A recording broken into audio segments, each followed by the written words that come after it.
You're live. One, two. Good. Got your attention. I learned that in Boy Scouts a long time ago. That's how they used to get me to shut up. Welcome. We're glad you're here. I don't know that I had enough chairs out, so I put some more out. So glad it all works out here. This is Citizens for a Better Braidwood was formed about 3 years ago in response to inappropriate spending, and there are currently 33 members that have spent their money and time to make the residents aware of inappropriate use of taxpayer funds.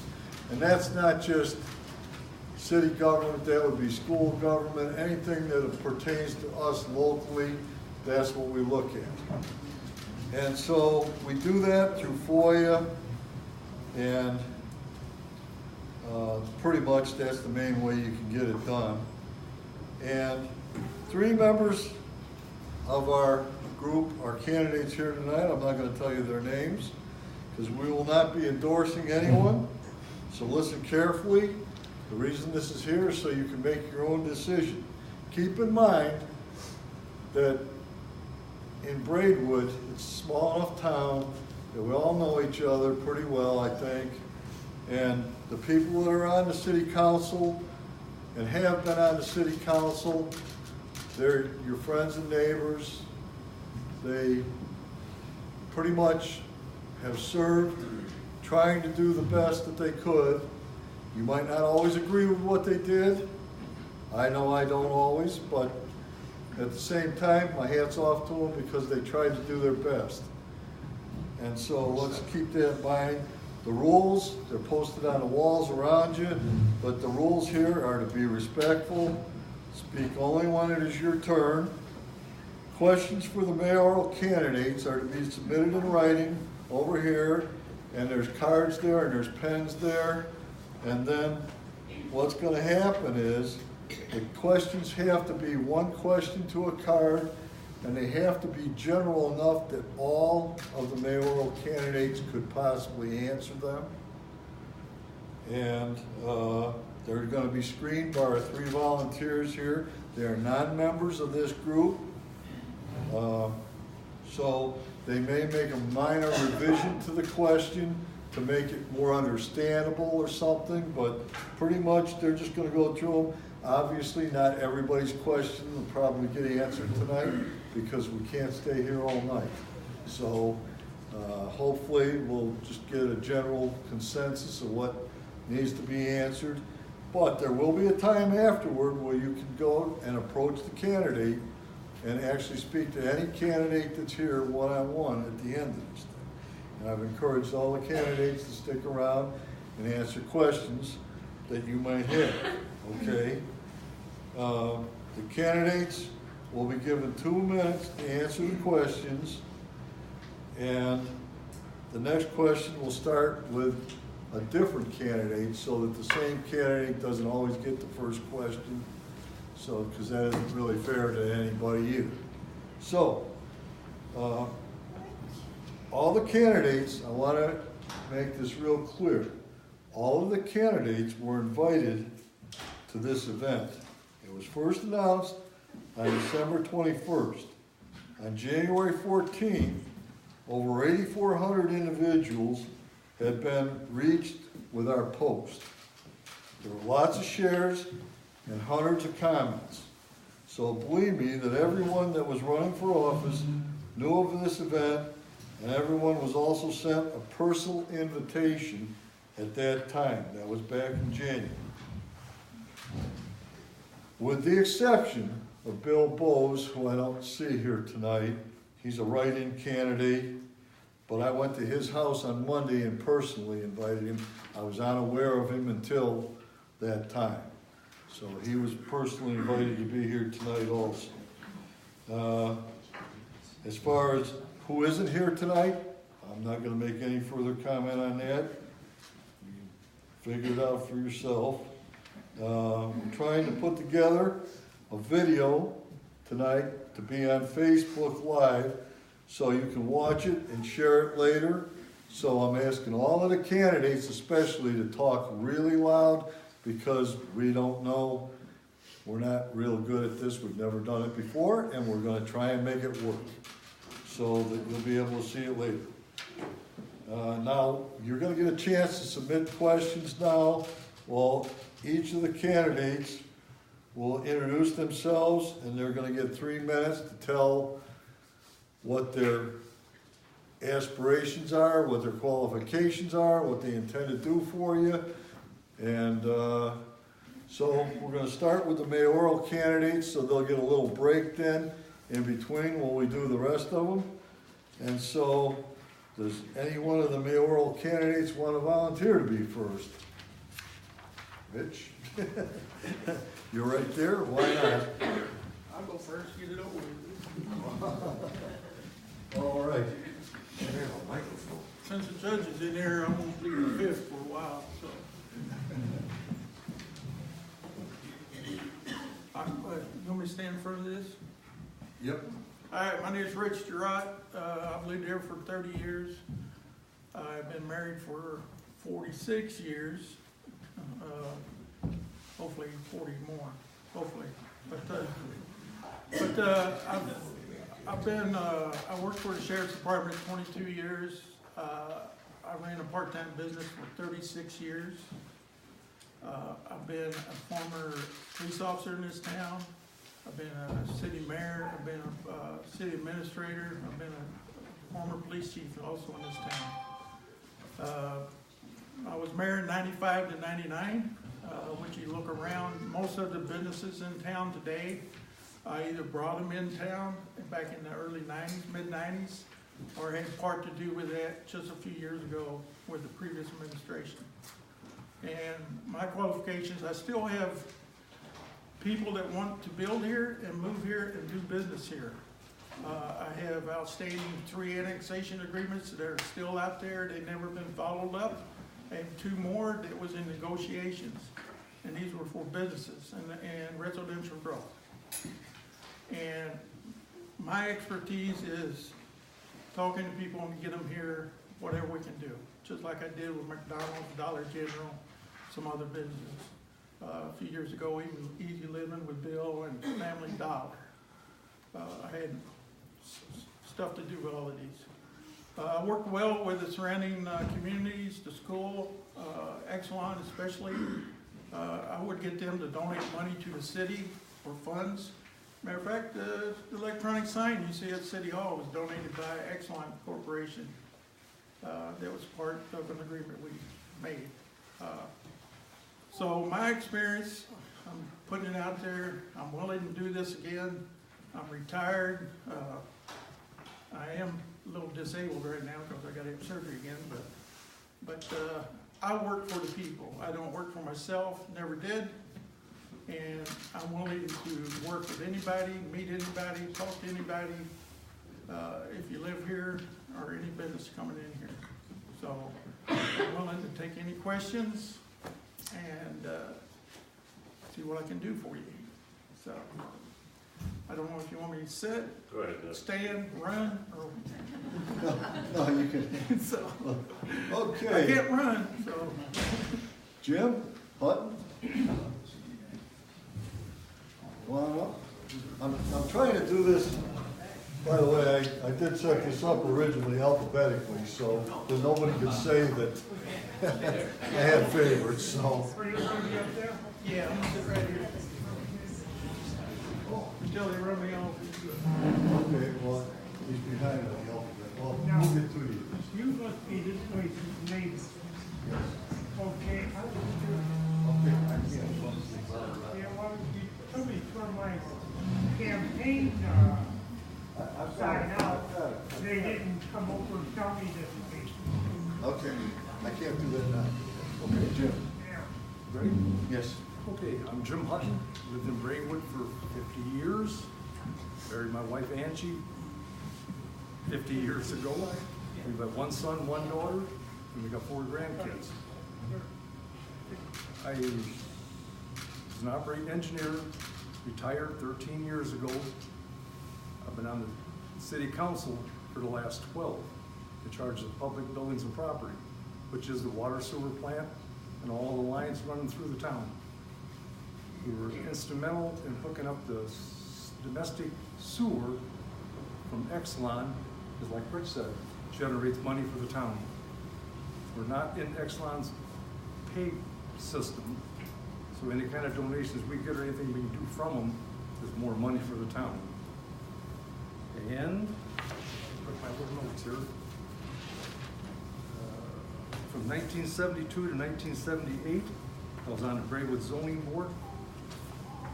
Elected for public buildings and property, in charge of the water and sewer plant. We ran the sewer lines underneath I-55 to Will Road down to Reed Road, with the anticipation of future development. And then, as everybody knows, in '06, the market started to crash, and people quit building and buying. But the infrastructure is there to tie in anytime anybody wants to build.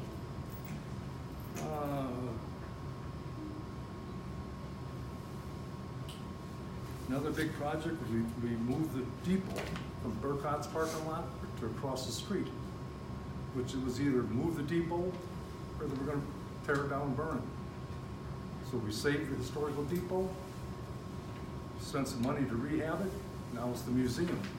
There again, benefits the town, which I thought was a good move too. One of the things I wanted to see if I get elected mayor would be budget restraints. Go back to basic math. You bring in $1 million, you can't spend $2 million. Very simple. Every budget for the last 3 years, been between $1 and $2.5 million overspent. We can't afford that. If we go at that rate, we'll be totally out of business in 4 or 5 years. So we've got to be able to sit down and say, the budget is the budget, the money we can spend is X, that's it. We can't keep spending money we don't have, which means there will probably be some cuts in some different departments. What else are you gonna do? We can't generate money. You know, nobody's gonna give us money to spend. We just have to manage the money we got on hand. And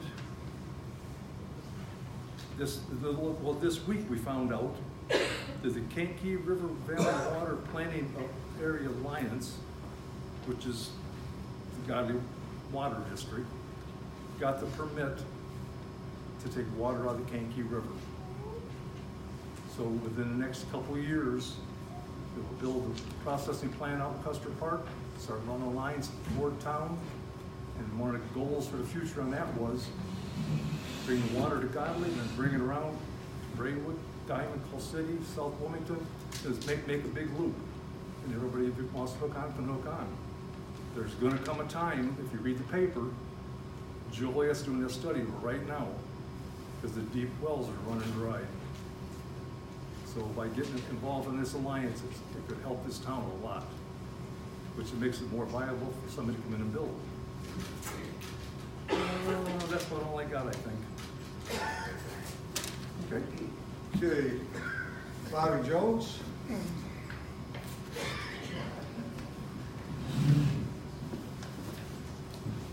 Not sure how it is on the ballot, if it's Robert or Bob. I'm not sure.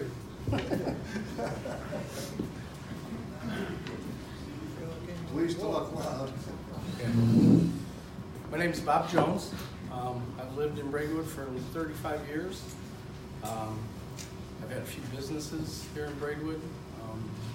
Built quite a few homes in Braidwood, a few businesses in Braidwood, pretty much worked on a lot of the buildings in downtown, in the corner cut, to building other buildings out of.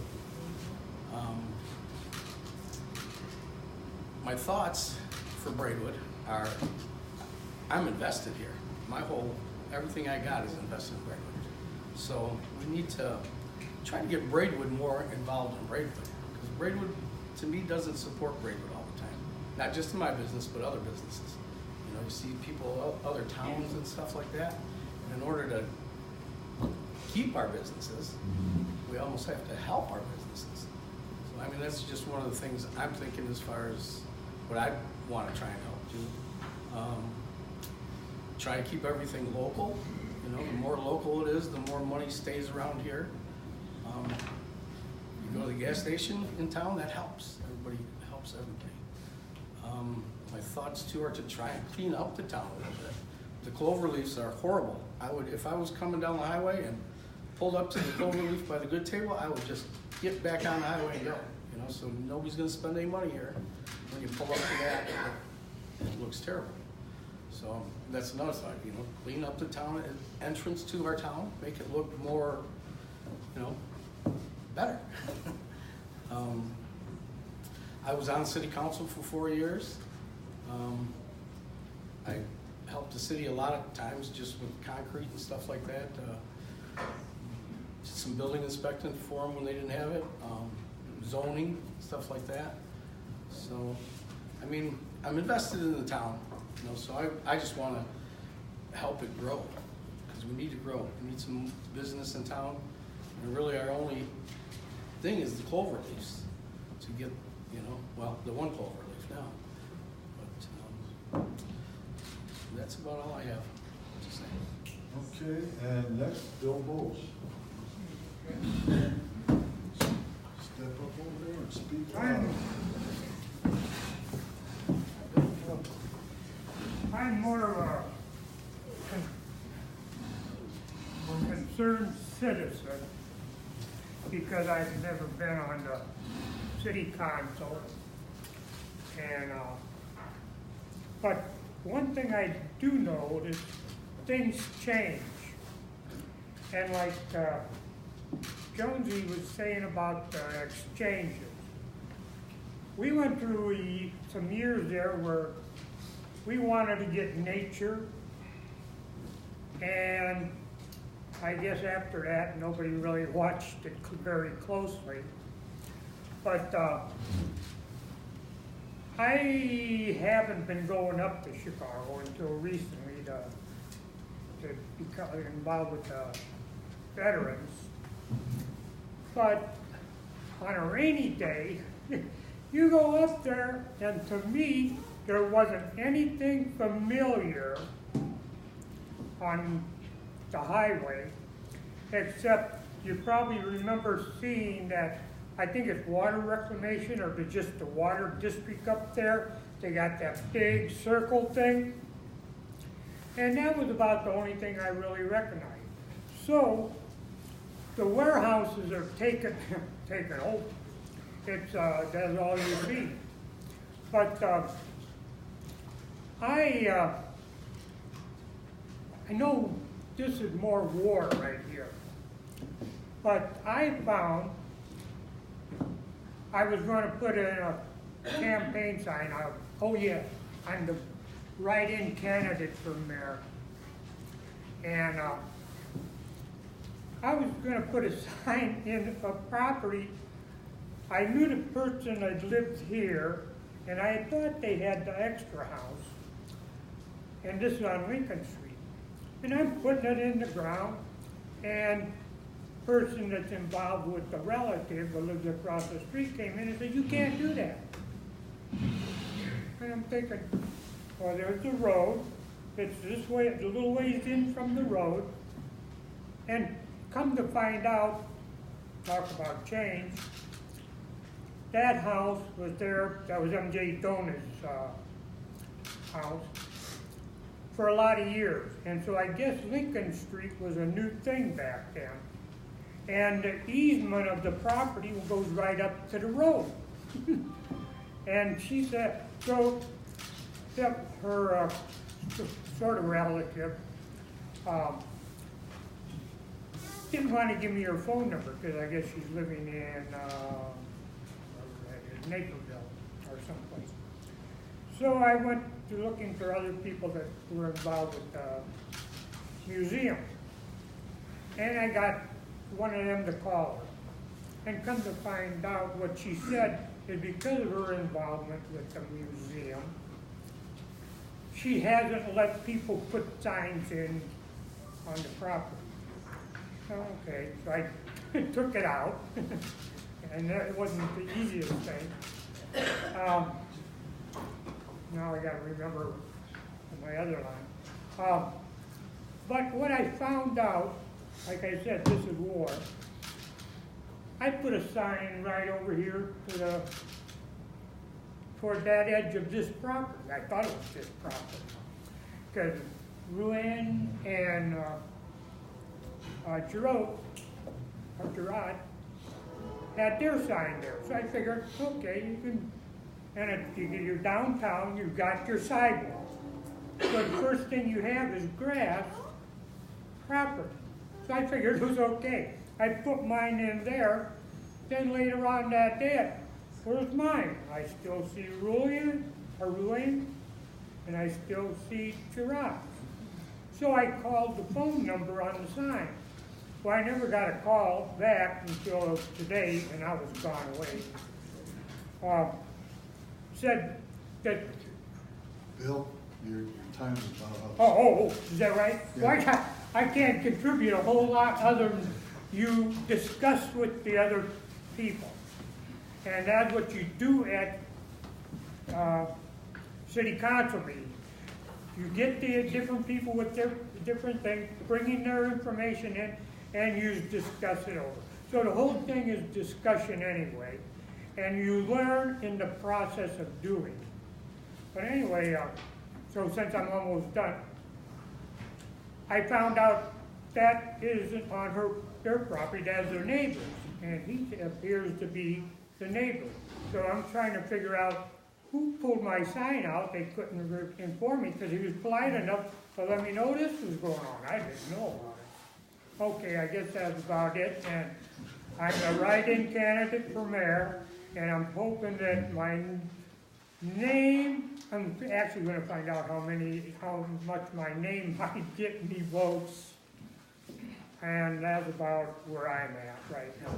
Okay, at this time, we're gonna ask the candidates to step out for a few minutes, and we're gonna do the commissioner candidates, and we're gonna start with public safety. So, Charlie.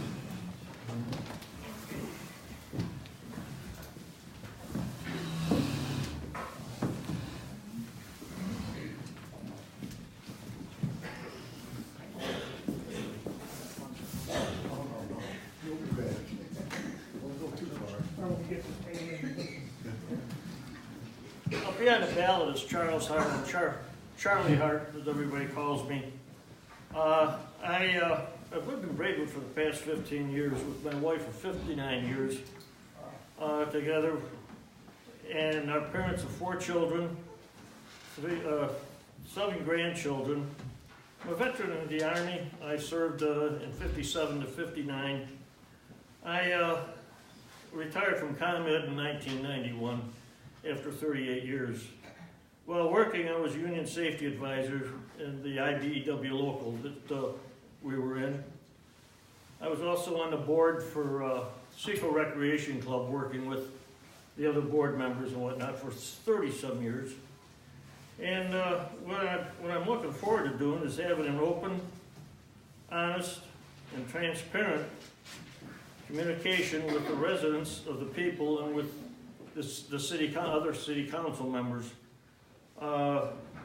through balanced, well thought out plans and living within our budget and possibly cutting the budget. The budget for public health and safety is, I think, way out of line for a town of our size, and it's going to have to be trimmed.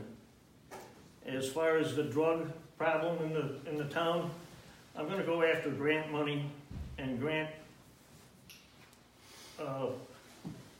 documents to present in the schools, work with the school administration to start with drug education at an early age in town.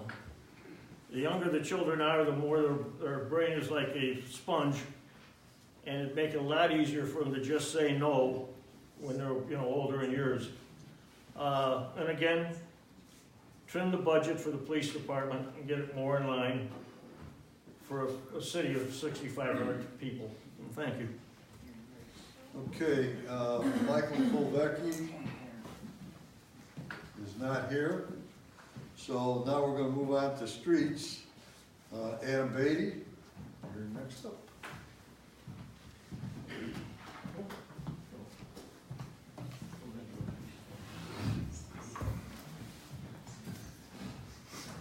All right, good evening, everyone. My name is Adam Beatty. I'm running for Commissioner of Streets and Public Improvement. I want to take this opportunity to thank you all for being here and taking a vested interest in the future of our city. A little bit more about me. I'm 32 years old. I am married to my wonderful wife, Jessica, who's here with me tonight. Together, Jessica and I have two beautiful girls, Kennedy, 2 years old, and Reagan, 9 months. I work full-time as a patrol officer for the village of Shorewood and have been employed as such for the last 5 years. Before law enforcement, I received my bachelor's degree from Lewis University and spent a year studying political science at the University of Illinois in Springfield. In the course of my public service, I've learned that politics can be a science, but it also can be like stepping onto a battlefield. As many of you have seen or read about, the first few months of my campaign have been a legal battle. The road has been long, but I am extremely happy we've weathered the storm and won with a 3-0 record. It's been said throughout history that no one has ever made a contribution of any real worth without personal sacrifice and personal sufferings. I've endured that trial, and now I'm ready to make my contribution to our city. A local election is a contest for the future. In just a few weeks, you, the voters, will make a choice based on the records that have been built, based on the records we have built, lost my place, the convictions we hold and the visions we as candidates have to guide Braidwood forward. I come into this race with a clear and positive plan. I have pledged to stick to the issues and remove myself from the mudslinging pit of traditional politics. I spent more than enough time tied to the bumper of current Braidwood politics, and so have all of you. So armed with the bucket of ideas, the soap of fiscal responsibility, and honest and ethical hard work, I believe we can restore Braidwood to a position of pride within Southern Will County. As Commissioner of Streets and Public Improvement, I want to focus on bringing good attention to our city. That means cleaning up our junctions with I-55 and clearing refuse from the roadsides. To complete these tasks, I will maintain a close relationship and, if need be, alongside Public Works personnel. It's no secret that our financial situation is dire, and I pledge to do what is necessary to keep costs at a minimum and operate as efficiently as possible. If this means walking the roadsides myself to collect the trash and hauling equipment with my own truck to save fuel and personnel costs, then so be it. Our fiscal situation does not yield any room to throw our money at our problems in hopes that they'll go away. It's going to take feet on the ground and a lot of manual labor as we tighten our belt. With the time remaining, I want to make very clear my position on ethics and transparency. If elected, I plan to stand against the politics of yesterday. I will not partake in unethical behavior or political games which would jeopardize my integrity and my stance with the citizens of Braidwood. As for transparency, I'm committed to making decisions that are necessary for clearly communicating my actions with the citizens so you all know that I'm constantly working for your good. I look forward to meeting many of you as Election Day approaches, and I hope I can earn your vote as we take another step towards making a better Braidwood. Thank you all very much.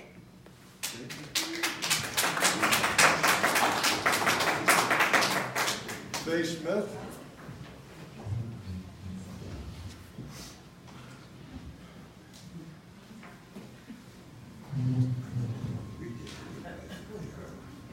I'm a little man, but I can't get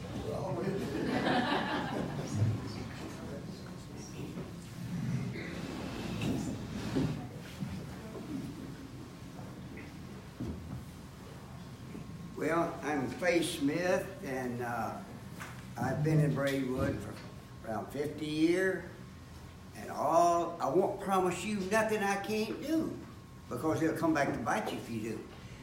And to work a full-time job and do this, I don't see how you can do it, because I've got to go out 3 or 4 times a week. You got to follow the people up. You got to go to see about it. I work on Saturdays and Sundays when everybody's at home.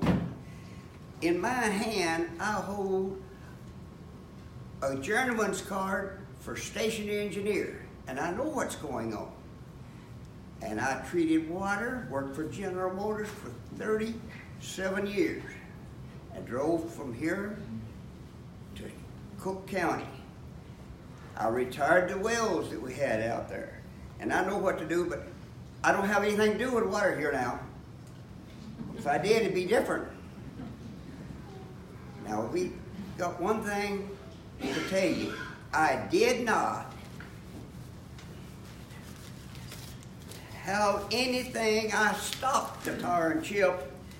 Right here in this paper tells you who was behind the tar and chip.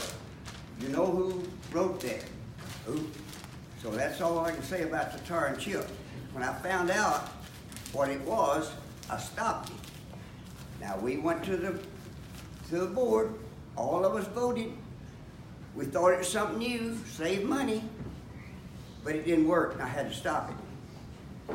Now, all this promising about to do this and do that, where are you going to get the money? We're in a mess right now. Our city is in bad shape. I had nothing to do with that. I turned money back in on my budget because I saved the taxpayers' money. The taxpayer pays all these bills. All this stuff you're going to do, where are you going to get the money? We're not going to raise taxes. Not while I'm there. I'm not going to do it. And I'm not going to raise no water bill because we are paying too much for what we got now. And I have done what I promised before, and I will still do it.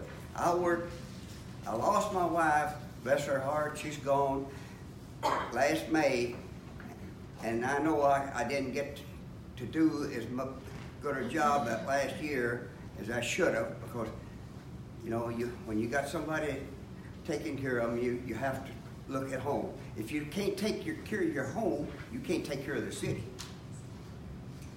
Now, I don't know where, right now, we're talking about the mess, cleaning up. You go out there and try to take one of them bottles half froze, you can't get it up now. I get up every day, walk my yard over, sit there's no mess, and we clean that 2 or 3 times a year, all the streets. To get these people that you're talking, it don't work. Try it and see. The citizens, you don't put people out in people's yard that's not qualified people to do work. If I put anybody in, I run a check and see what condition they are. I don't hire nobody that you taxpayers wouldn't want there. And I do everything I can. And I will continue that, doing everything I can and work my full-time job of doing the break, and I will do everything I can without raising to get this mess started. I hope we get a good mayor in there that I can work with, not be put over the side. You got to stand by the law. A lot of times, we didn't stay with it all.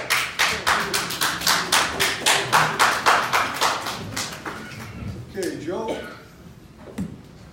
Oh, there he is. Lost in the crowd. Joe's running for public property.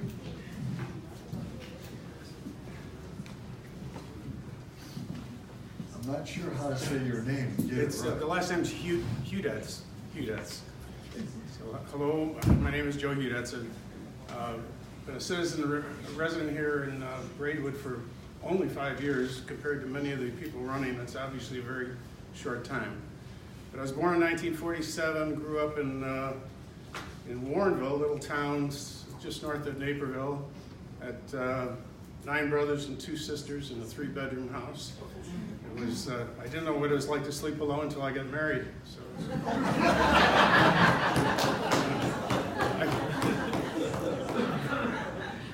I went to high school, graduated, went on to Northern Illinois University in DeKalb, got my BS in finance, married my beautiful wife Patricia. That was in 1969. That makes this 50 years this year here. So, thank you. 3 kids later, or 2 kids later, I should say. One was a caboose that came a lot later. I sat for and passed the CPA exam. I then attended law school on a part-time basis while I was working a full-time job. Graduated law school in 1978 and began my own business, my own law firm. We've been doing that and entrepreneurial things ever since. I ended up spending 13 years as a CFO and legal counsel for a $60 million direct mail printing company in Naperville, Illinois. Ran that, you know, with it was a family company, so a lot of the things were done with my brothers. I left that and went into development, doing real estate development. I opened a restaurant. I had a lot of other businesses that I had in Naperville back in the 90s and 2000s. We were hit terribly by the 2008, 2010 crunch that happened in real estate. I was in the midst of a large commercial development and townhouse development at that time. Lost a whole bunch of money and decided to simplify my life, moved down to this area because we have a handicapped daughter that lives in Kankakee in an assisted living place, and we wanted to be closer to her, so we moved to Braidwood. I've always been involved in community activity. I was an elected township commissioner in Naperville, Illinois. When I was there, I ran for Will County Board back in the late 2010 area. I have a lot of experience in dealing with non-for-profit organizations, churches, community organizations, Rotary clubs, things like that. And so I bring that to the table, and I gotta wind this up. There's a wonderful thing the Braidwood Journal is doing that puts out positions that I have on many different issues. It's gonna come out next week or the week after, and I expound on what my positions on those issues within the city are, and I'll leave that to you to examine and find out what my detailed plans are if I get elected. Thank you.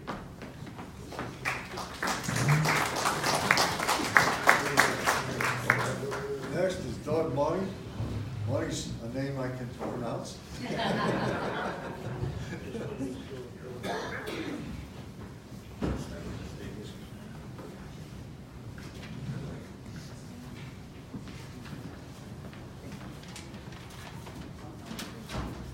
One thing I noticed while I lived here, when I moved in, I was the young kid on the block.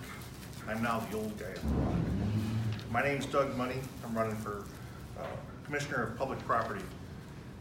I've lived here 33 years now, married to my wife Cheryl. I've got 5 children and 10 grandchildren. 4 of those children and their families live in this town. Those kids have come and asked me to run for this office because they want to fix the problems that we've had. I've been a business owner for 25 years. I deal with vendors on a daily basis. I deal with customers on a daily basis. I know how to interact with people. I know how to keep inside a budget. When you're running a small business, there's not a lot of margin. When you're running for these positions, there's not a lot of money on the table to take care of the infrastructure we have to here. This money belongs to all the citizens of Braidwood. This is not the city council's money. We're charged with doing a job that will get our stuff taken care of at the best price we can because we're dealing with your money. 31 years ago, I founded the Braidwood Chamber of Commerce, 1988. I was the founding president of that at the time. There was not a lot of business here in town 31 years ago. I was trying my best to bring in more. If you go back through the archives, you'll see we did a project right out here on Main Street, trying to clean Main Street at the time. There was garbage everywhere, and we're trying to make the place a much more beautiful place for people to live. I volunteered some of the organizations in town, the Historical Society right down the street. I helped them start their car show that they have every year.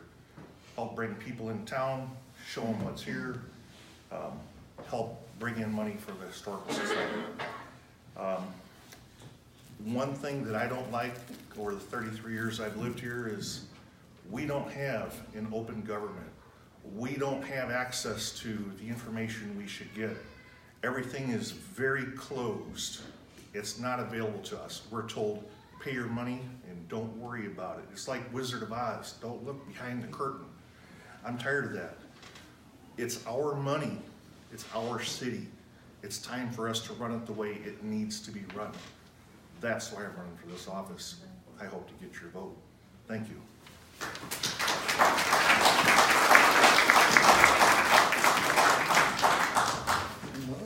Next is Wayne Saltzman is not here, so it is my turn. I'm running for finances. My name is Bill Rulane. My wife and I live next door. It was a long walk here today. We own a golf cart shop there. I'm the owner of Beaver Creek Golf Carts. Company has 3 locations with 14 full-time and 4 seasonal employees. The location next door is our only seasonal location. It's quite small compared to the others. And I'm on the board of directors of several companies as well. And I understand business and finance. I've been doing it a long time. I haven't had a regular job since 1978 other than working for myself. And I haven't got any skinnier, so just the opposite, unfortunately. My parents taught me by example to be involved in community service. I volunteered my time as a leader in 4-H Club, Royal Rangers, Awana, and I'm retired from Youth and Children's Ministries and AG Churches. I'm the past president of the Braidwood Chamber of Commerce and worked to bring the Route 66 Red Carpet Corridor to Braidwood. I'm a longtime member of the Braidwood Historical Society, where I volunteer, and I'm past mayor of Braidwood.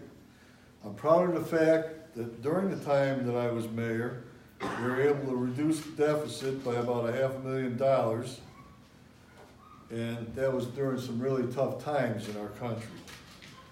Braidwood is now in dire financial conditions. Simply put, Braidwood has spent much more money than they've took in over the past 4 years. One big example of our problem is our police department. The city of Morris has 26 full-time officers. Braidwood has 23. I don't know about you, but I sure see a big difference when I drive down 47 through Morris than I do driving down 113 through Braidwood.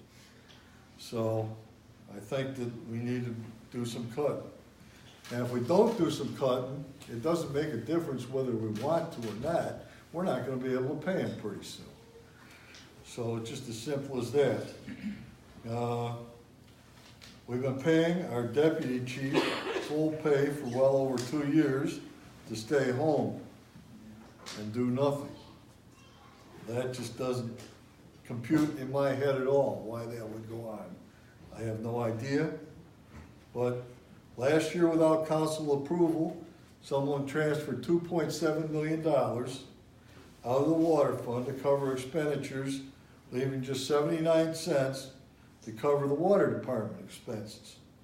The reason your water bills are so high is because they're being used to subsidize all the other departments. It's just as simple as that. What will I do? I'm offering my services to watch over and manage your money. I want to make sure we get the best deal when we buy something. I'll scrutinize every expenditure. I will make plenty of noise at city council meetings if I see anything out of line. Everybody's going to know about it because they're going to hear about it from me. I'll bring back the check register online and add it to Facebook as well so that you can see where your money goes every week. I'll do everything within my power to lower your water bill, and by cutting expenditures in all departments, this can be accomplished. Thank you.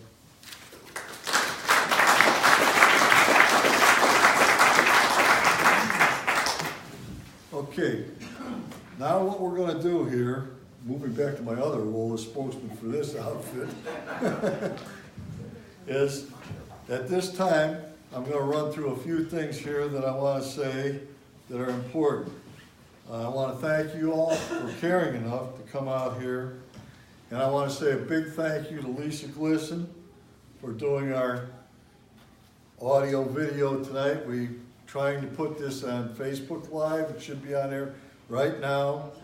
And you'll be able to come back and look at it and share it with your friends and your neighbors. Anytime up till the election, we'll probably have it out there, if everything worked right. I'm assuming it is. Okay. And so I also like to thank at this time Pam Aquila and Kim Mata and I don't see her, Angie Hutton. She's hiding over there, for helping to set up the going through the questions.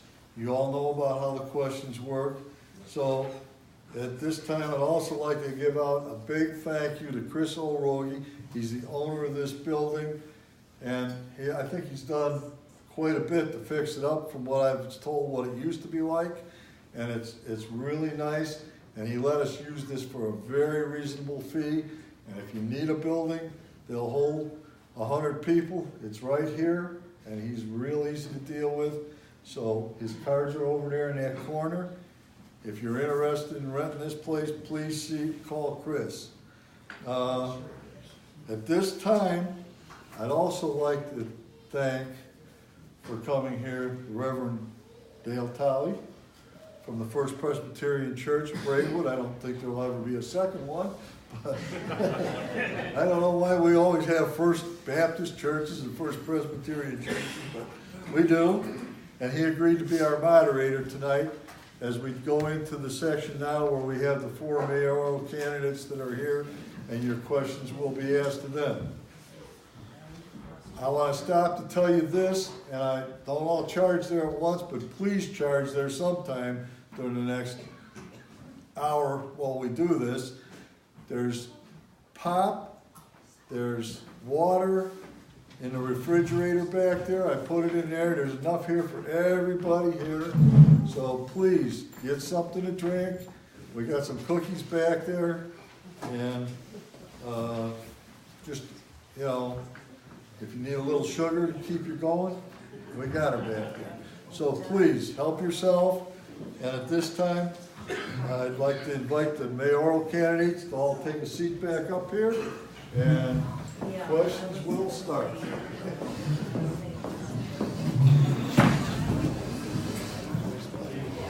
We're going to try and move you guys a little closer to the middle towards the camera, so try and be kind to each other.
1, 2, 3.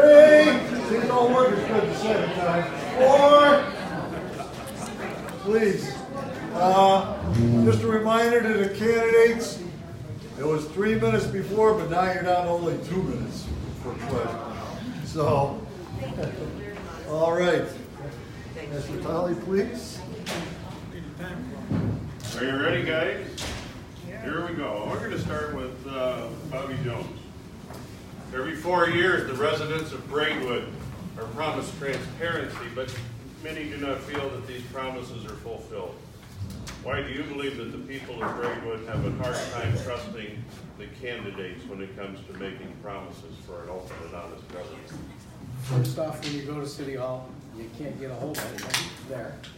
I couldn't You tell can you. address that. I couldn't tell you how many times I've been up there and asked to talk to the mayor, talk to our administrator. Nobody gets back to you, nobody does anything down there. They haven't done anything in the last 3 or 4 years down there. So, it needs to be more transparent. Somebody should be able to go to City Hall and ask a question and get some answer. Or even to the police department. You have to get buzzed into the door to get into the police department. There's 6 people sitting behind those doors that won't even come talk to you. They have to have a police officer come do it. So that needs to be a little more transparent too. I mean, it's just hard to get any answers from City Hall. Okay. Chip, I'm glad he mentioned that. I was at the police department, and I think it was toward the middle of the day. I pushed the button, and all of a sudden somebody wanted to know where I'm at. I said, I'm right here at the door. I don't know how many times I said I'm at the... Turned out I was talking to a dispatcher somewhere. But you know what it was?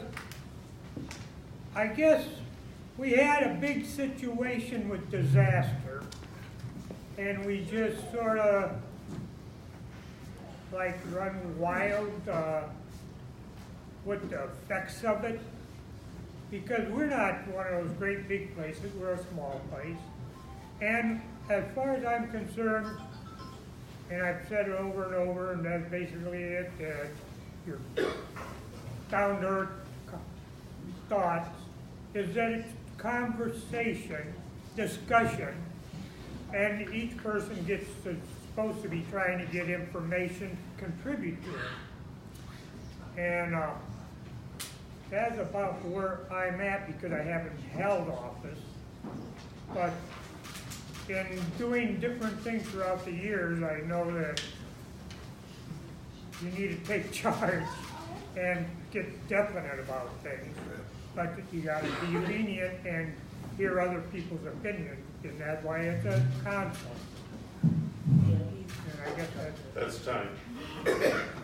We'll move to Mr. Hutton next. Okay, transparency is something, when you walk up to the counter, either the police department or city hall, somebody should be up there to ask you how they can help you, not kind of push it off to the side, what do you need? And then if you ask a question, the answer should be either A, I don't have the answer, but I will get it to you before the day's over. Or no, I don't know the answer, I will check with somebody else in charge to get the answer. But it shouldn't take over a day to get the answer. That's one of the problems we've had I've been here 12 years and it's been around here for 12 years. Everything gets pushed back to the side. We need the people to get answers when they got the question. Like you say, you go to the police department. Why would you talk to that button that goes to Westcom that charges us for a call to answer that button? We're spending a lot of money where we shouldn't be spending it. There's a girl sits right there next to the window that should be able to turn around and say, hey, how can I help you? Who do you need to see? Instead of calling Westcom, or now it's Laraway, to get an answer. I don't understand that. What do You done? You have 39 seconds. Close enough. Mr. Groff. Anytime I was involved in the city, there was always transparency. If somebody needed a question answered, they always had time to get hold of me. They could call me at City Hall, Police Department. I even had people come to my house. That's how open I am. They know my address, they get my cell number, they call me. That's the way it was when I was married, that's the way it was just previously. It's trying to get information from this city hall now, which the mayor said he was the most transparent person they've ever had. That's not true. Trying to get a FOIA request done in this city is almost impossible without filing a complaint through the Attorney General's office. I FOIA'd some stuff through the police department, and this is what they send me. It's all redacted. And everything I ask for is open to the public. They're hiding stuff from everybody here. As far as the police is hiding stuff, the mayor and the city hall is hiding stuff, and it needs to stop. I will be transparent, either by email to answer your questions, and always up front. I will be there always. I will be the administrator, just whatever it takes to put in time like I've always did before. Because if you work hard enough like I did in the past, the work and transparency brought in a number of subdivisions and lowered everybody's taxes by 14% when I was mayor. And I do the same, and I'm always transparent, always easy to get a hold of. My cell number will be there. You can walk in anytime, open door. I ain't had on the emails before and in the paper. Anybody that had a question, email me directly. I will come to your house. I will call you. I will meet you anywhere. That's the way I've always been. I live here. This is my home, and I want people to respect this town, and I want to give respect back. And I will be there for everyone here, not for myself. Time. Thank you. Time. We'll start out with Mr. Bose on the next question. How do you plan on reducing the city's debt? Well, like I said, I'm more like a concerned citizen. I don't have a lot of information. But in the general scheme of things, there's usually a lot of waste when people are doing things. And I know you need breaks and that, but waste is waste of either resources or waste of personnel activity seems to be a big contributor in expenses. And discussion at the council and finding out information about what's going on and how it's going on and how something like what Faye said, I thought the tar and chip, if it wasn't the chip, because I thought all these blacktop, all they do is end up cracking, breaking apart, so I thought tar would seal all that, and then they'd cover it over with more blacktop. But they went to the chip, and I guess that, I don't know if it really gets ground into the cracks, but some of it does, and the dust does maybe. But there's probably some more conservative way of applying it and going through the process and steps to get back to a blacktop road. But blacktop, you know, is going to crack. And old tar and chip is going to get on your shoes and clothes. And I guess that's about it. I'll remind the candidates that you're not talking to me. Oh, yeah. I have no interest, I have no vested interest in this. Please address your constituents. Yeah, but you got God on your side. Mr. Hutton, the same question. How do you plan on reducing the city's debt? First thing you have to do is look at the budget. And when you get the budget, you need to go back 4 or 5 years. Check income on all the line items. You can modify or draw numbers to make the balanced budget. But if you're inflating the numbers on the income side, you're doomed for failure. You have to have honest numbers on both sides. The old theory is you amend the budget at the end of the year to balance the accounts out. Well, if you overinflate the numbers, you're still going to be in the red ink. And that's one of our problems that we've had for a few years. I really think we need to go back to the income and come up with an accurate number. Then we know how much we can spend without going overspent. We're not going to generate any more revenue than we got now. Like Rich made a remark about businesses and houses and subdivisions. That's 2 years down the road if it comes in. We need to correct our spending now. We've got a deficit from last year and the year before. We just did 17's audit, 18, a month ago, 2 months ago. And that one was over $2 million in the red. And as of right now, if you look at the line items, we're going to be right back there again. There's no extra cash money to make up for the loss, the shortfall. I don't know where we're going to find the money, but everybody thinks I'm spreading gossip when we talk about it. It's numbers. They are what they are. If you don't have the money in the checkbook, you can't write the check. And you don't find it on the floor or on a tree or anyplace else. It's hard numbers. Thank you, your time's up. Okay. Mr. Girard, how do you plan on reducing the city's debt? Well, first of all, we're gonna have to reduce it by cutting, jobs, there's no doubt. The city's hired 18 people in the last 3 years.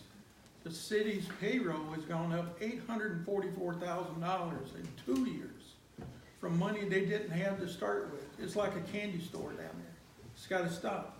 And not only was it expenditures, plus the money they took from the sewer fund that done secretly, I guess, and everybody's got it, it's $5.5 million in the debt.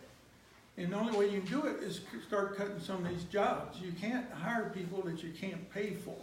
And the way it's going today, I would expect by the end of the audit in 2019, this debt's gonna be over $7 million.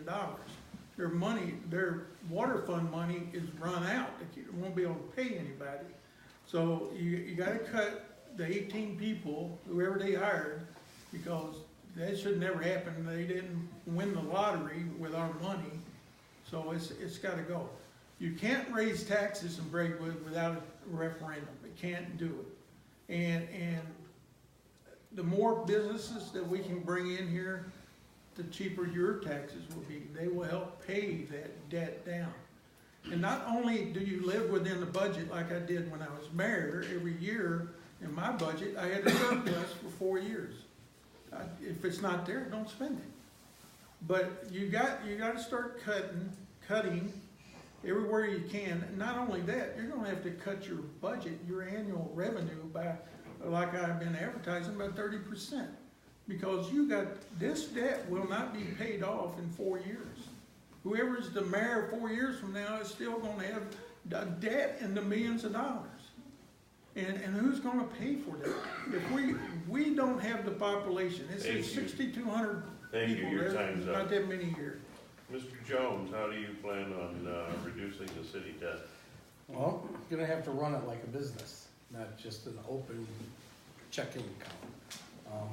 You're gonna have to cut some of the police department, for sure. I mean, we probably spend how much money letting the squad cars go home every day? I mean, and they're going a long way. Some of them are going Naperville, they go a long way. You know, ways to cut spending all over. I mean, I think, how many police officers do we have now? 26 did I hear? 23. 23, but I think we got some new part-timers. Because every other month we hire another part-timer. And then he's a full-timer. And then, then we need more squad cars. Because we don't have, you're just gonna have to run it like a business. If you only got $7 million, you can't spend $11 million.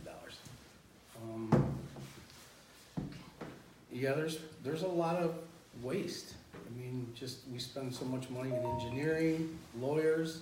I mean, look at the money the lawyers make in this town. If you don't think that fiasco with trying to get these guys off the ballot, we're spending that money. That's coming out of our pockets. I'll guarantee you, one way or another, that's coming out of our pockets. Stuff like that. We gotta quit going after each other, backstabbing, stuff like that. Be more transparent, It's just gotta run it like a business. Thank you, sir. We'll start with Jim Hutton on this one. Establishing good working relationships with other taxing bodies is essential to our community. How do you plan to create, grow, and maintain good relationships with the library, the park district, fire district, school district, etc.? First thing you need to do is have a meeting or meetings of the different taxing bodies. See where they're looking for their revenue from the city, or if they affiliate with the city, or where they're spending their money. Why would we duplicate something another department's doing? We don't have the money and neither do they. And then the other part of the solution would be this if you don't have the money, you can't spend it. And everybody should realize you've got to put some cash away to pay future bills. Something's gonna pop up, break, wear out. Communications is gonna say, hey, we wanna do this, can you help us? Well, sure, it's a good idea. We don't have the money. It's not gonna solve the problems. That's all I got. Thank you, sir. Mr. Carrot, same question. Do I need to? No, I've always been able to work along with all those taxing bodies. In high school, I was the first mayor to ever create the resource officer in the school, which is still there today. And I always worked with the parks district. I helped them build bathrooms out there in the past. We created a TIF 3, which we annexed nearly 700 acres into the city, which had to be also approved in meetings with the library, the school, the park district. They had to sign off on that, make sure they're not losing any taxes. So you bring it in front of them, they have, I think, 3 meetings to get that done. So I've always been open to everybody here, working with them, the school especially, and the park district. I know they're a taxing body themselves, but they do ask the city to support them, which we can support them, but not by giving them money anymore. That's virtually impossible to do. So we'll support them in other ways. Especially like I said, with the school, they get a lot of your tax money. They get 67% of all your taxes go to the school. I've had personal meetings with them before in the past, and sat down with any taxing body to get things done, get it passed for the city. they're always against TIF districts coming into our city, but they want to take so many meetings to get that done because they hate losing $1 in their tax revenue. But you gotta sit down, show them, well, this is gonna benefit you in the long run, because if you get residential growth coming in, they're gonna get that from the housing projects. Especially they're gonna get that from businesses that create no burden on the school district. And they're all supportive of the city, the best people in the world to work with, all three of those government bodies. My time's up. Thank you. I missed that, sorry. Bobby, do I need to restate the Yes. Establishing good working relationships with other taxing bodies is essential to our community. How do you plan to create, grow, and maintain good relationships with the library district, park district, fire district, school district, and other taxing bodies? Probably like Rich said, have meetings, you know, few meetings, every 3 months. If we got things going where you need to be in contact with them. They're all good people, easy to get along with. I don't really see that I'd have any issue at all with trying to get along with the taxing bodies. Just have to be upfront and, you know, work for each other. I try to do my best in town here just to help support all of them, donate time and stuff like that. That's just about it. I think if you just get them all sitting at the same table, then you can get it done. Okay, now, Mr. Vogt. it's like water already went under the bridge with the school. We had concrete, we had solid buildings that were put up and meant to stay, and yet we come up with money that we have to put up new schools, and same with the library. All of a sudden, we got extra money to do very little in an, remodel. And I cannot imagine that remodel was $2.1 million. Because I know a $600,000 home uses more brick than the little extension they did. And it's got floors and carpets and washrooms and other utilities and things. And we all of a sudden seem to have extra money that we're not getting from the taxpayer because they've saved it up. I don't know where they're saving it at, but I know they don't save it when they do an expensive remodel that, as far as I'm concerned, was only about a $600,000 home, and there's kind of $2.1 million. And then with the schools, had solid buildings that could last, as far as I know. I guess the gym still had water coming in for some reason. They couldn't learn how to stop that. But look what we got, a 2-story tornado catcher. And it looks like the walls are too thin for the height. I don't see any flying buttresses on it, or any kind of buttresses. And now I'm not sure about the park, but what I do know is, That's oh, time. okay. Thank you so much. Mr. Girat. Over recent years, our police department has ramped up its crackdown on illegal drugs and drug dealers in our community. And along with these valiant and much appreciated efforts, the media image is that our town is filled with drug dealers and our community is not a safe or nice place to live. What's your plan to combat this negative image that has overfallen the city? Well, according to the mayor, we do have a massive problem with that drugs. Does anybody here know that I was the police chief 4 years ago? Or don't know? 4 years ago? All right, we did 17 search warrants in 19 months.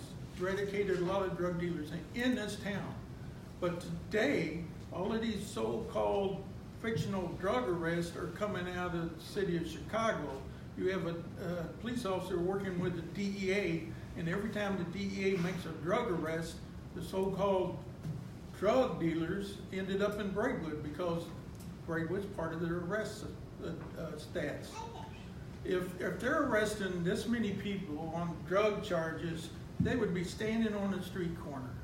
We would go back to doing the same thing we did, policing our community, not other communities, and paying for a police officer to be somewhere else that's not needed.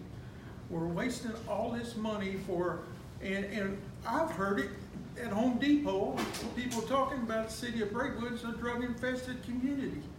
That is disgusting. I did my job quietly. There's no sense in trying to tell people we got drugs on every street corner, which is a lie. So you work with the community, you work with kids, you work with programs at the school to educate people, and you fight your war on drugs, which will never stop anyway. But you got to take care of your own community, not be spending over $1 million in 2 years out of your money to police the city of Chicago, or the city of Joliet, or Bolingbrook, wherever. It's not happening here. Never did, never will. Sure, there'll be some drug problems, but we take care of our own. We don't care about nobody else. Thank you. Mr. Jones, same question. I can reread it if you'd like. Over recent years, our police department has wrapped up its crackdown on illegal drugs and drug dealers in our community. Yet along with these valiant and much appreciated efforts, the image in the media is that our community is not safe and not a nice place to live. What would be your plan to improve that image? I think the image we have is a lot of it is our current people are trying to make it look like they're doing so much better for our community, which I don't believe.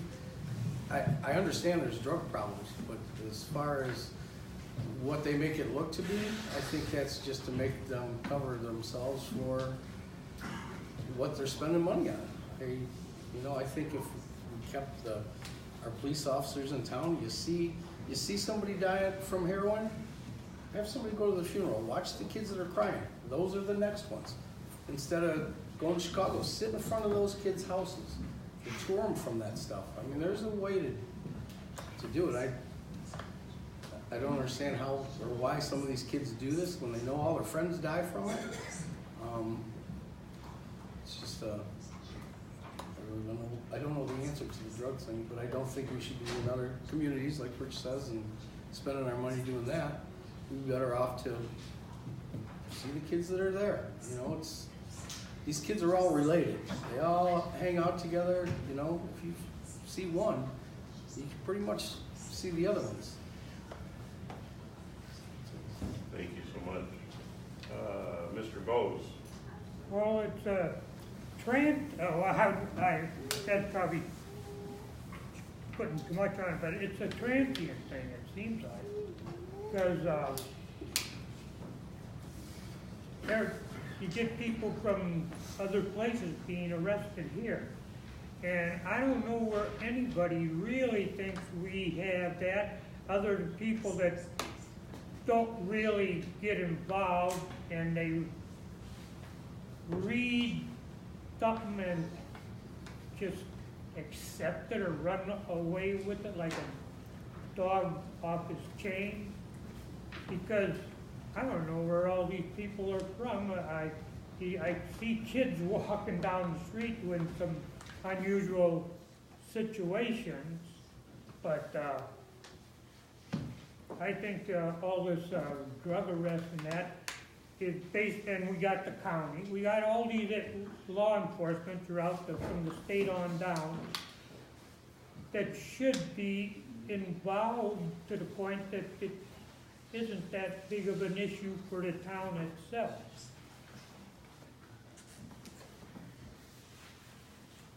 Are you done? Okay. Need me to read the question? One of the biggest issues we've got is, according to some flyers that's been sent out, we had a drug cartel in town. I don't understand that. We've had drug issues in town for 20, 25 years. It's not a secret. In our surrounding communities, they've got the same problem or worse than we do. It's the society right now. Kids can buy drugs anywhere. They can start at school and go from there. And you try to educate them with programs that they've got going, Healthy Coalition, everybody else. But the kids don't see it. They don't think it's going to happen to them. They'll wake up tomorrow morning, it's going to be okay. We've had 2 overdoses in the last 3 weeks in town here. So the problem is still here.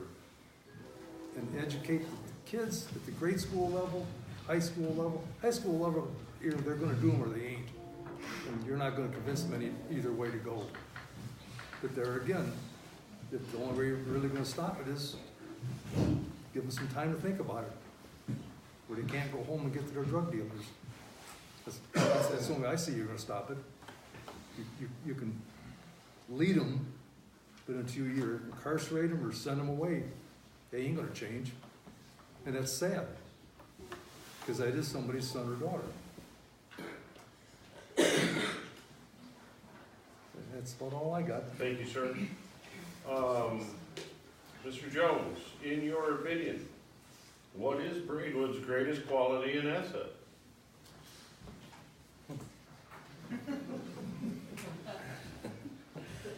Well, the thing we got going for us is we're in a recreational area. In the summertime, with all the clubs and stuff around us, you know, there's another, I couldn't guess how many people, but there's got to be, you know, on a nice weekend and stuff, we've got 10,000 at least around. So, I mean, we have to work on getting some of that, everybody that goes through our town, spending money and stuff like that. We're in a great location. I mean, we've got all kinds of recreational stuff, the lakes and everything, too, with the Braidwood stuff. Our biggest asset, I don't know, to tell you the truth on that one. Braidwood needs to get some more businesses in town. I don't know what we could do to our main drag as far as business. But we gotta clean up the town. That's the only way we're gonna get some business in town. That's about all I got. Thank you. Mr. Bose, what is Braidwood's, in your opinion, Braidwood's greatest quality and asset? Well, when I was that's an interesting thing. People, I guess, didn't travel out of town as much. But we had, what, maybe 5 taverns, and they were making money. We had maybe 5 stores, grocery stores, and they were somehow making money. And now, what I noticed is when I was a kid, there was an insurance agent. I was checking in the book, there's no insurance agent in town. And I noticed we did have a car parts store, and it went under for some reason, because they did. But I see where Diamond got that their Advance Auto, and there's just, I guess, a lot of smaller businesses that could be bringing in money, but we somehow don't seem to bring them. And what I noticed from Heritage is people didn't come to Braidwood, and which is part of the Wilmington Bluffs, and everything, because they start out with the nickel and dime store type thing, and now they're not that. And we just haven't picked it up, although we've got Family Dollar, and we've got Dollar General, which probably have a lot of business, but there's just,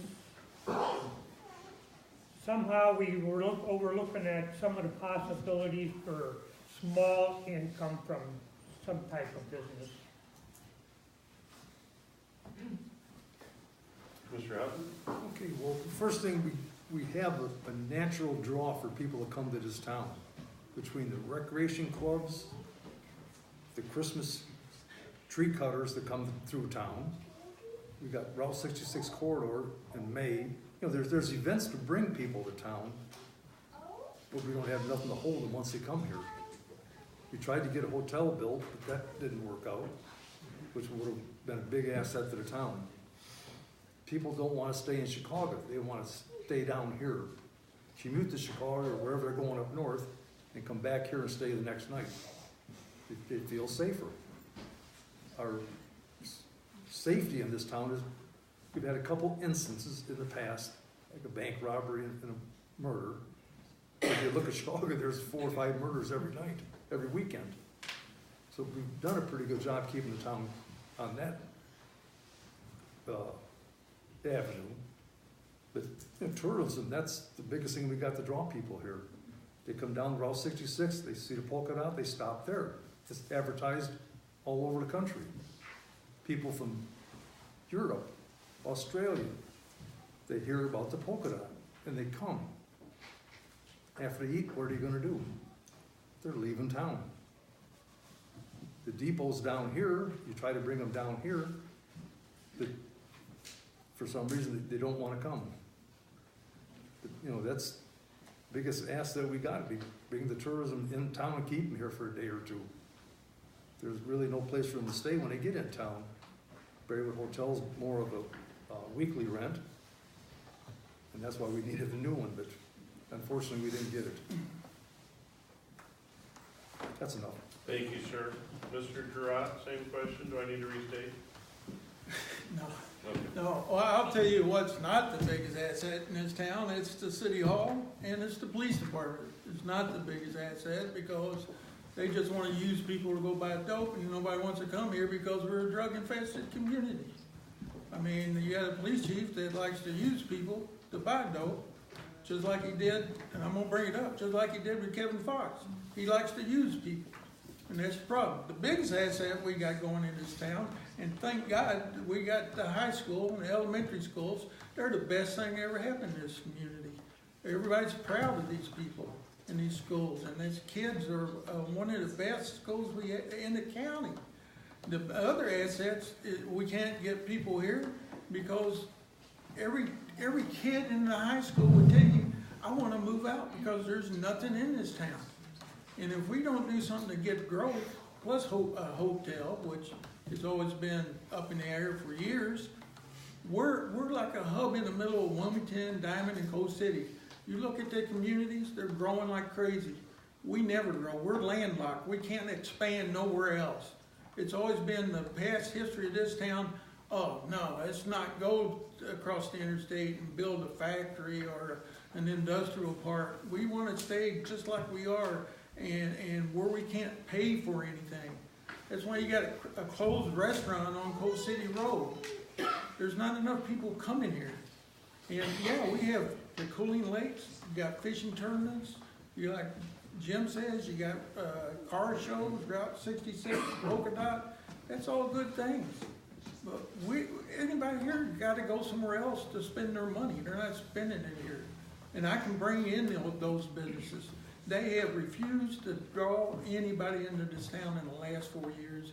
And there's people out there that I still work with today. Thank you. We'll start with Mr. Bose. This is a rather lengthy statement first, and then I'll get to the question.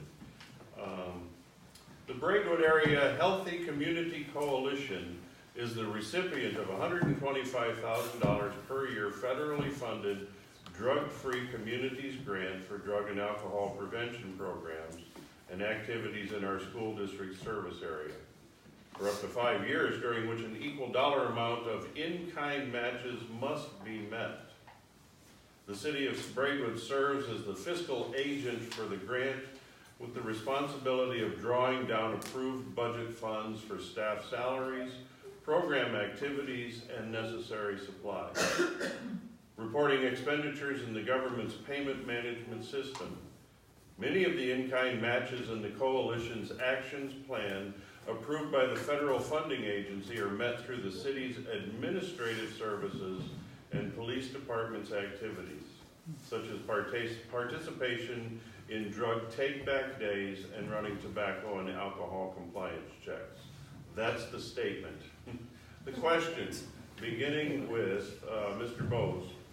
Will the city under your administration continue support the coalition's Drug-Free Communities grant as its fiscal agent, and how do you envision the city's participation in its prevention efforts?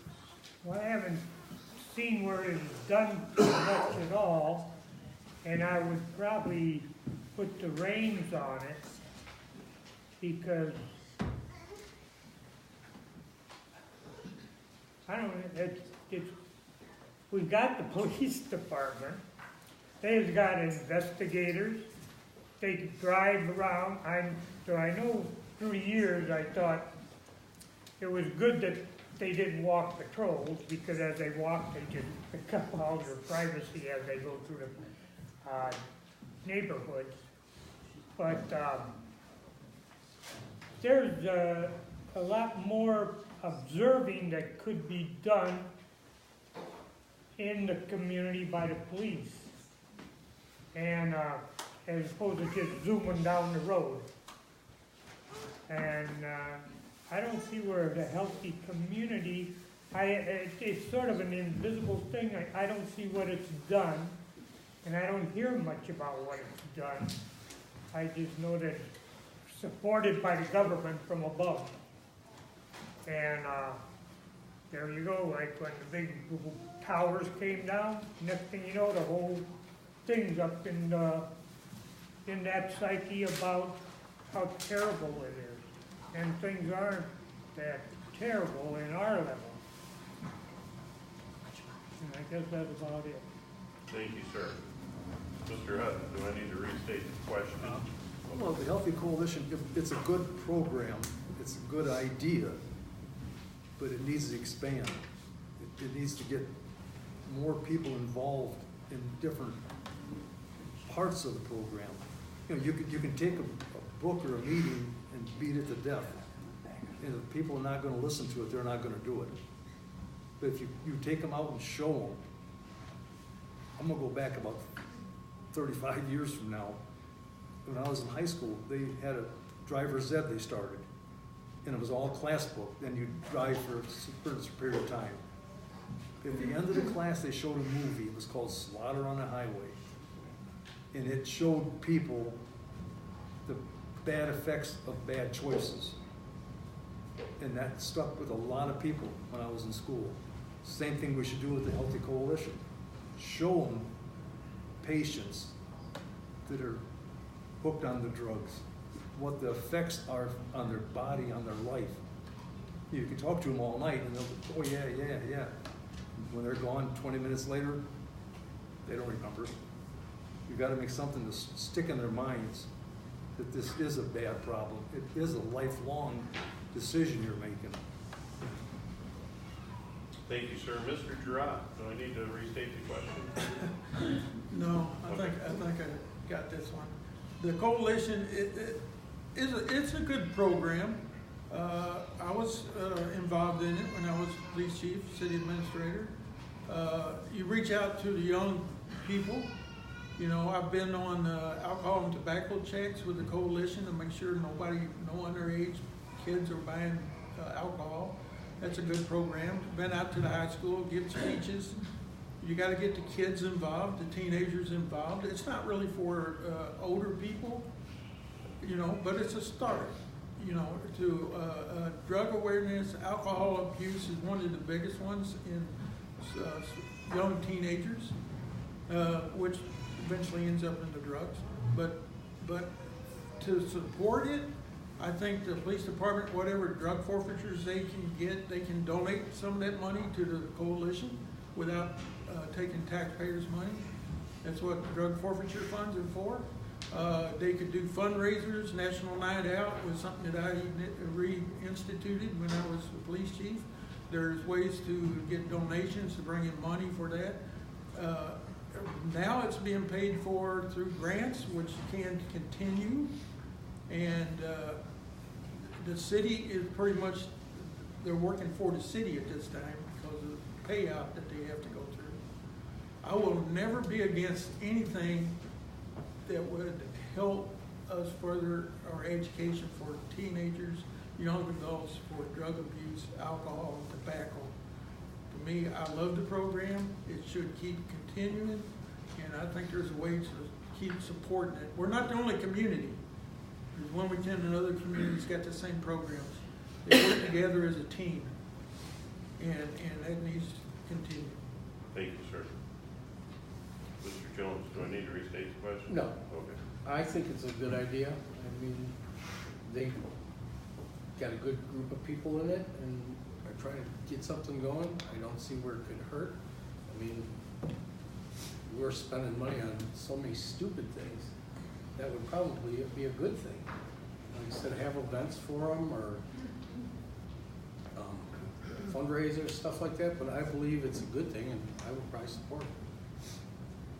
Thank you, sir. Mr. Hutton, what would you do to attract more businesses to Braidwood? Well, first of all, we have no incentive money in City Hall. So now we're gonna have to go with either tax abatement over a 5 or 7 year period to help bring them to town.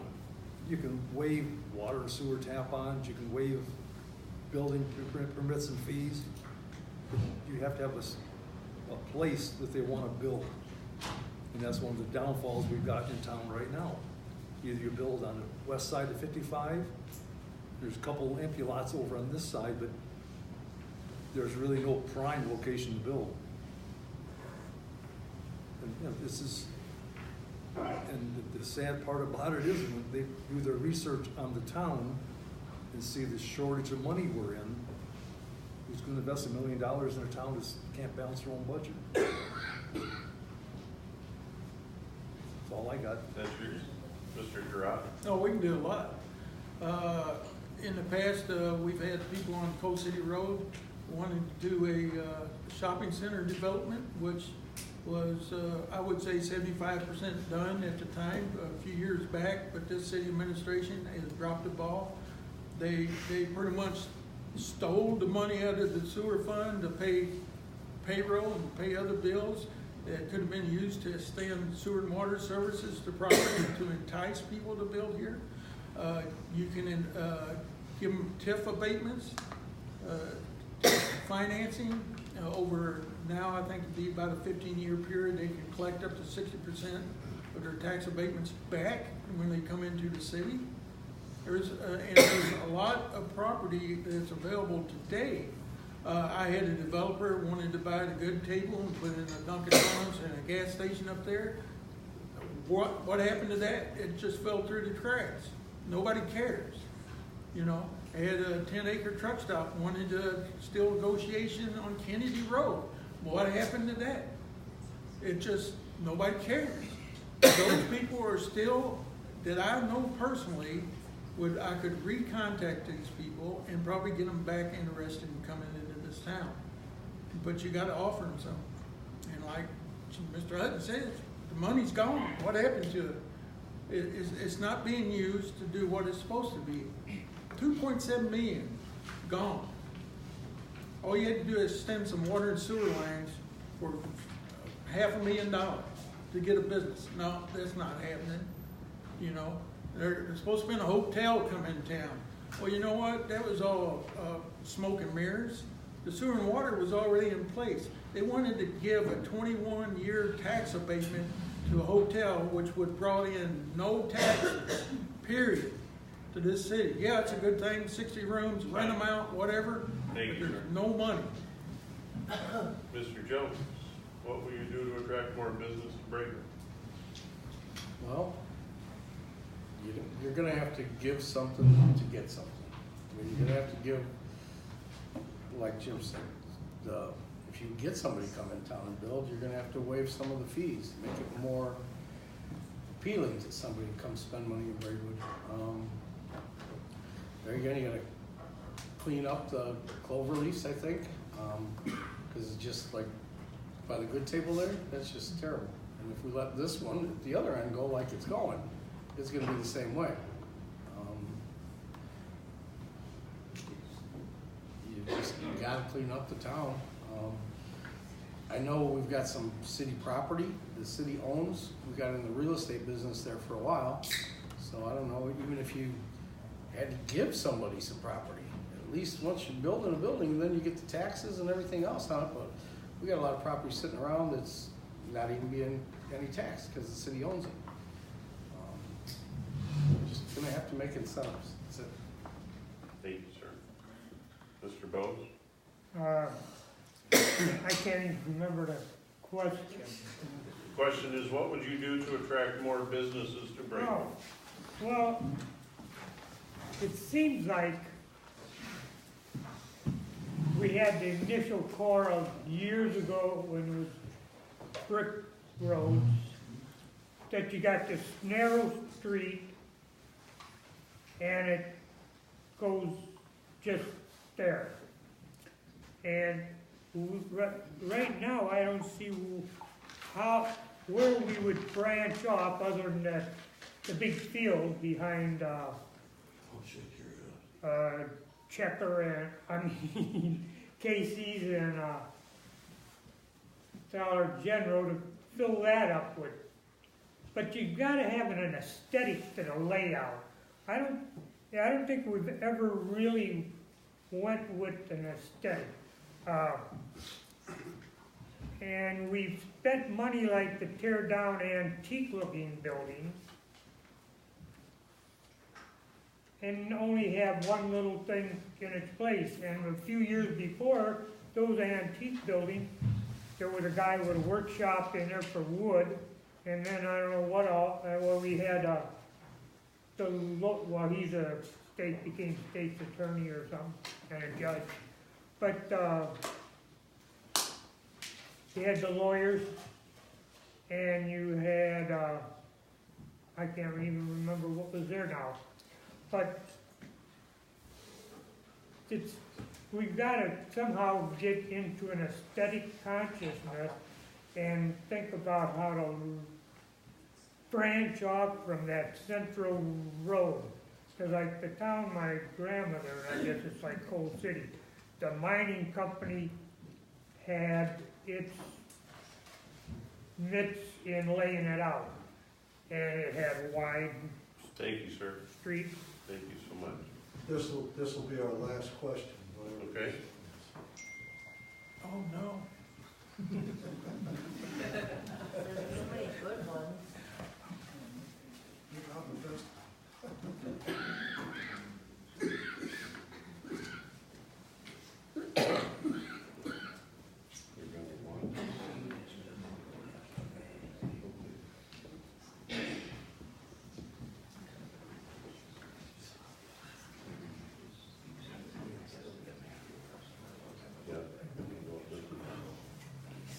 Okay, we're going to start with Mr. Gerard. Oh, no. Almost woke him up. Caught you off guard, didn't it? No. Can you explain the problem with the commission form of government and how changing the form of government can help our town? The problem is you got 5 people elected every 4 years. You got 5 mini mayors. That's what they are. Everybody makes their own decisions. The mayor is only one vote, and most of the time he don't even vote at all, don't even have to. I tried to change this form of government to Alderman form of government 2 times in this city to make it where 7 people's elected, some people every 2 years, to keep things continuing. Because the way it is today, 5 people never come together. You can't, it's almost impossible to get 3 people on the same page in this community. It needs to change, and it's either got to be done on a referendum or the city council puts it up on a ballot to change it. It would be the best thing that ever happened in this community. Because like I said, you got 5 mini mayors running around. Each one, all they care about is their department. They don't care about the next guy and how much money he's spending. He won't even call for a work meeting where everybody can look at everybody's budget and stop wasting money.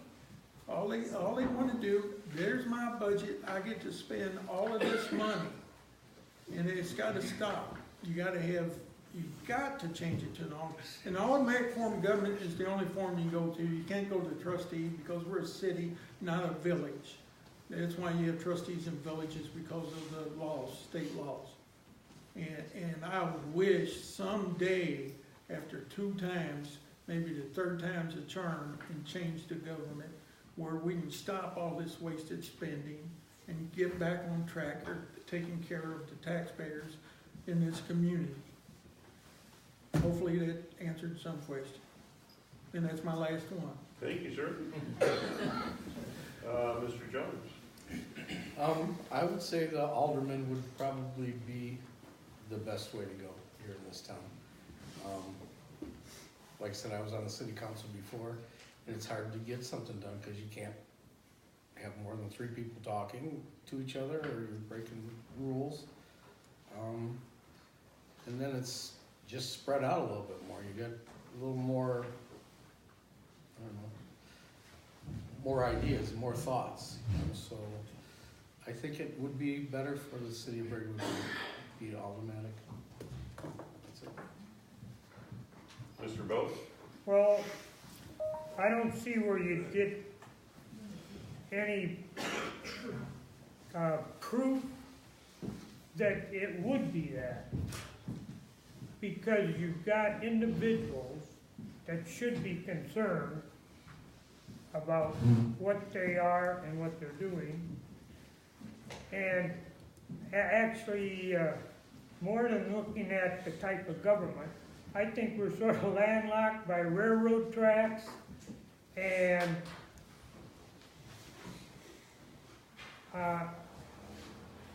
we need to have, like I said, some kind of a restructuring or figuring out just what to do to make this place not just a residential bedroom community.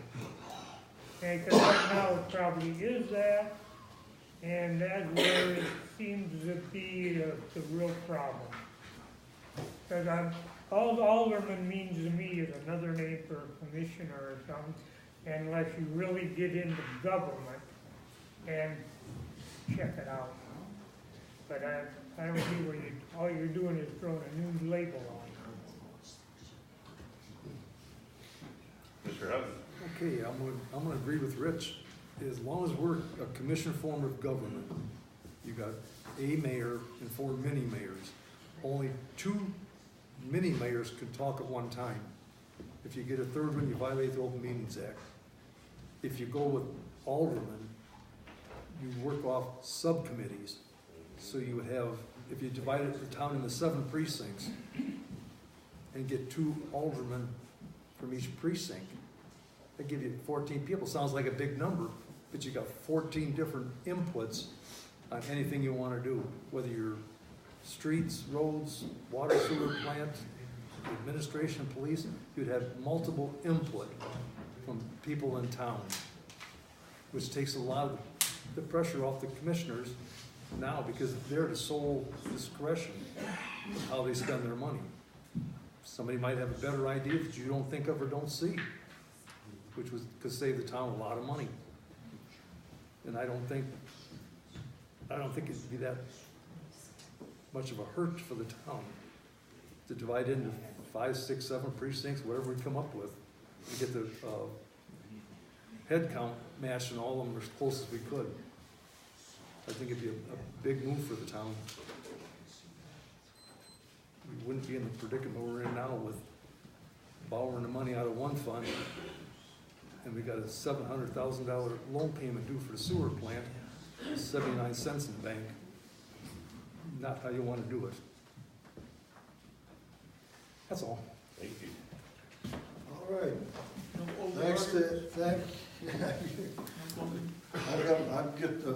won't be in. I get to do the closing. You guys don't.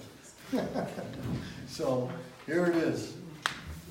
After the debate tonight. Stick around now for the informal questions to any of the candidates for commissioner or mayor that you might want to talk to. They all stayed here, so you can talk to them, you can ask them anything you want.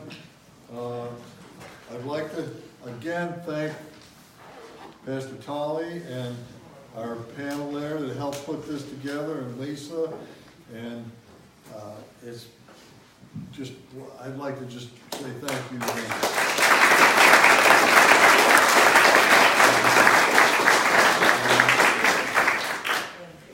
We need you to vote. We need you to get your friends out to vote. Please help us put an end to political corruption in our town. The city of Braidwood takes in about, well, right around $7 million per year. That's an enticing pot of money.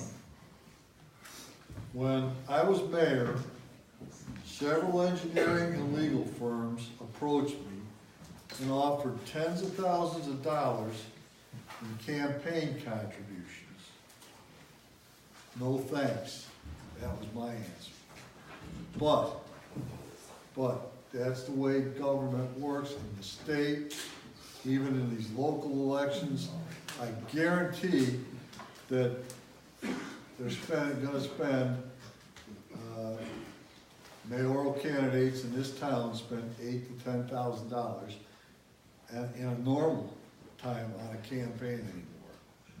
And that's a lot of money, And, you know, I didn't take that money because I raffled off a golf cart. I'm able to do that, and I raised enough money to cover my campaign expenses that way.